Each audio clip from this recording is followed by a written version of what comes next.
తెలంగాణలో కొత్త జిల్లాల పోరు ఉధృతమవుతోంది. అధ్యయనం కోసం ప్రభుత్వం ఉన్నత స్థాయి కమిటీని నియమించడంతో ఎక్కడికక్కడ ఆందోళనలు మొదలయ్యాయి. బంద్లు, రాస్తారోకోలు జరుగుతున్నాయి. ఈ విషయంలో వరంగల్ జిల్లా వాసులు అడుగు ముందే ఉన్నారు.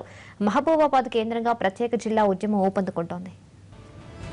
ఆదివాసీలు ఎక్కువగా ఉన్నారు. మాకు జిల్లా కావాలని ములుగు ప్రాంత వాసులు, ఎస్టీలు, తండాలు ఉన్నాయి. మాకు ప్రత్యేక జిల్లా కావాలని మహబూబాబాద్ ప్రాంత వాసులు ఆందోళన బాటపడ్డారు. ఈ విషయంలో ములుగు కంటే మహబూబాబాద్ స్పీడ్గా ఉంది. జిల్లాకు కావలసిన అన్ని అర్హతలు మాకే ఉన్నాయి. కొత్త జిల్లాను ప్రకటించాల్సిందేనంటూ బంద్ చేశారు స్థానికులు. ధర్నాలు, రాస్తారోకులతో ప్రభుత్వం మీద ఒత్తిడి పెంచే ప్రయత్నంలో ఉన్నారు. ప్రభుత్వ కార్యాలయాలపైకి ఎక్కి నినాదాలు చేస్తున్నారు.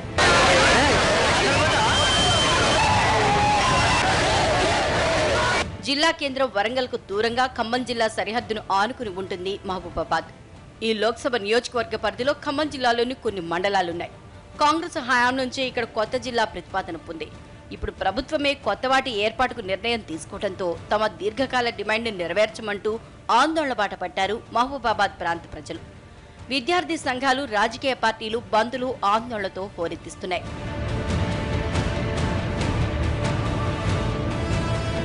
ఈ ఏరియాలో 300కు పైగా గిరిజన తండాలున్నాయి. రైలు, బస్సు సౌకర్యాలు, జాతీయ రహదారుల అనుసంధానం ఉంది. వ్యాపార సంస్థలు ఎక్కువగానే ఉన్నాయి. జిల్లాకు కావలసిన ఆదాయం, వైశాల్యం అన్నీ ఉన్నాయి. కనుక మహబూబాబాద్ జిల్లాను ఏర్పాటు చేయాల్సిందేననేది స్థానికుల డిమాండ్. రాజకీయ పార్టీలు, ప్రజా సంఘాలు, ఉద్యమకారులు అందరి యొక్క మనోవాంఛ ఒకటి, ఈ మానుకోటను జిల్లా కేంద్రంగా చేయాలి. మహబూబాబాద్ పట్టణం ఇవాళ భౌగోళికంగా మరి అదేవిధంగా అన్ని రకాలుగా ఉన్నటువంటి మహబూబాబాద్ పట్టణాన్ని ఇవాళ జిల్లా కేంద్రంగా చేస్తే ఈ ప్రాంతంలో గిరిజన జనాభాకు అదేవిధంగా ఎస్సీ, ఎస్టీ, గిరిజన బడుగు బలహీన వర్గాలకు ఇవాళ న్యాయం చేకూరుతుంది. ఈ ప్రజాభిష్టానికి వ్యతిరేకంగా ఇవాళ తెలంగాణ ప్రభుత్వం మా ప్రాంతాన్ని ప్రత్యేక అస్తిత్వం, చారిత్రక, భౌగోళిక, నైసర్గిక స్వరూపాన్ని కలిగి ఉన్నటువంటి ప్రాంతాన్ని ఇక్కడ ప్రజల యొక్క అభిప్రాయానికి విరుద్ధంగా అప్రజాస్వామికంగా ఇవాళ సుదూర ప్రాంతాలకు జంగా ప్రాంతంలోనో భద్రాచలం ప్రాంతంలో కలిపే ప్రయత్నం చేస్తూ ఉన్నది.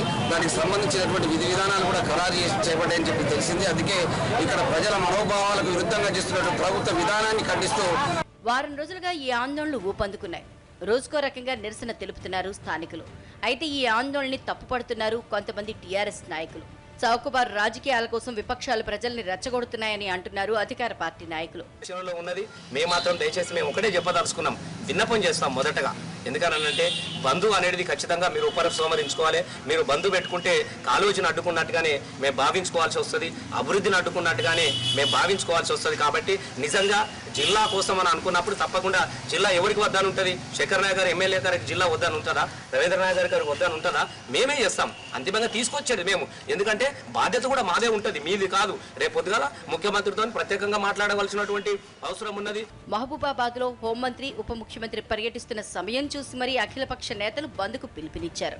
బంద్కు ముందే పోలీసులు నాయకులను ఎక్కడికక్కడ అరెస్ట్ చేసినా దుకాణాలు మూతపడ్డాయి. ఈ ప్రాంతంలో జిల్లా demand న్యాయమైందేనంటున్నారు deputy CM Kadiyam.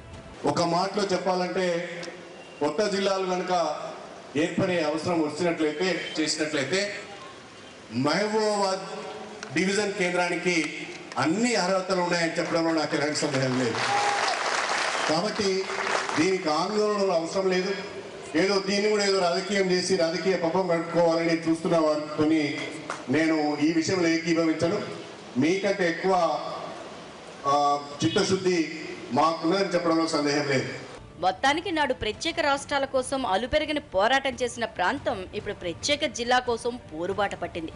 Bhadradri జిల్లాను ప్రకటించమని అక్కడ కూడా ఉద్యమం ఊపిరి పోసుకుంటోంది. ఈ ఆందోళనని సర్కార్ పరిగణలోకి తీసుకుంటుందా లేక ప్రతిపక్షాల రాద్ధాంతం కొట్టిపారేస్తుందో అనేది చూడాలి.